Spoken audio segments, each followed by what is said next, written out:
Hi, I'm Chris Wilson from Grinding Gear Games. This week's build of the week is a level 72 dagger shadow called Invalesco. His build is remarkably effective, combining quite high defenses with ridiculous bursts of damage. The character has passives from both the shadow and witch parts of the tree. He picked up all of the dagger damage, critical strike, and energy shield passives that he could, as well as 2 keystone passives. Chaos Inoculation is a skill that makes the character completely immune to chaos damage at the expense of being permanently reduced to 1 point of life. It also grants a substantial bonus to energy shield. Because he uses this skill, he has absolutely no need to pick up any life passives, which is why energy shield passives were so important to him. The other selected keystone, Ghost Reaver, makes him leech to his energy shield rather than to his life. Given the way his character is planned, this offers a lot more survivability. The area of effect damage skill that he uses is Lightning Strike, which has been augmented by 5 support gems: faster attacks, lesser multiple projectiles, increased critical damage, increased critical strikes, and mana leech. This results in a skill that has an extremely high chance to crit, doing massive damage to a group of monsters very quickly. Ghost Reaver enables the skill to leech energy shield at a distance. His close range single target skill of choice is Double Strike. It's supported with faster attacks, increased critical strikes, and melee damage on full life. Because he uses the Chaos Inoculation keystone, which reduces him to 1 life point permanently, he's always classed as on full life, so he always gets the damage bonus. Double Strike is a useful skill for a character that has such a high chance of critical strikes, because if the first hit is critical, then both will be. This means that if it applies a status effect like Shocked, it'll apply it twice. The Flicker Strike skill is also augmented by 3 support gems: increased critical damage, melee physical damage, and melee damage on full life. This uses the same trick where he's perpetually on full life due to his Chaos Inoculation passive. This build tries to play while constantly under the effect of the Blood Rage buff. There are 3 important things to note with this. Firstly, because he has the Chaos Inoculation keystone passive which makes him immune to chaos damage, he loses no life to Blood Rage. Its downside is neutralized.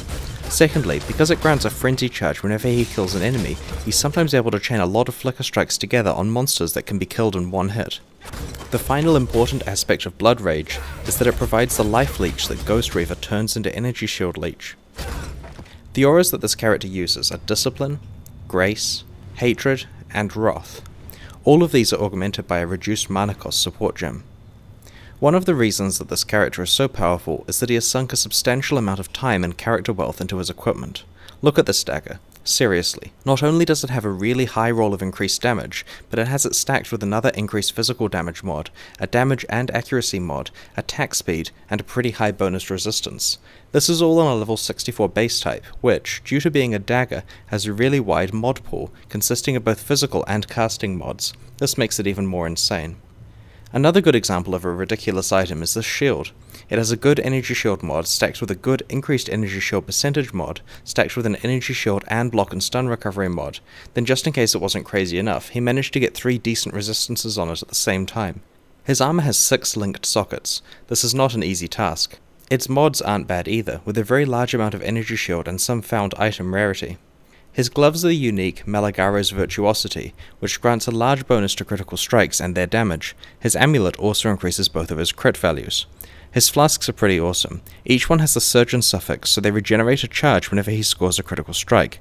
This synergizes really well with his Double Strike skill, because a critical Double Strike will regenerate 2 charges on all of his flasks.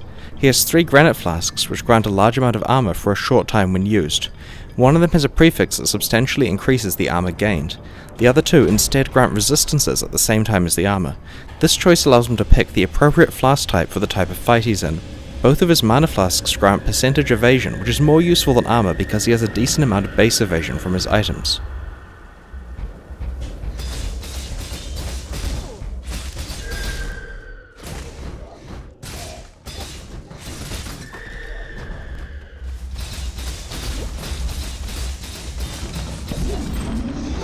Overall, in terms of survivability, he has 9600 energy shield, 32% chance to evade, 37% chance to block, and 68% damage reduction if he activates his primary flask. He has almost maximum resistances, which are easily capped if he uses one of his resistance flasks, or puts on a piece of jewelry from his inventory. He comments that with the Eye of Chayela and Dream Fragment's unique items, there's no way he could be stunned or frozen. This will be particularly useful in player versus player combat. Path of Exile is currently in closed beta. We're expecting to enter open beta in December, but if you'd like to play it before then please buy a supporter pack from pathofexile.com. If you enjoyed this video, please subscribe to our YouTube channel. Thanks very much for watching, and see you next week.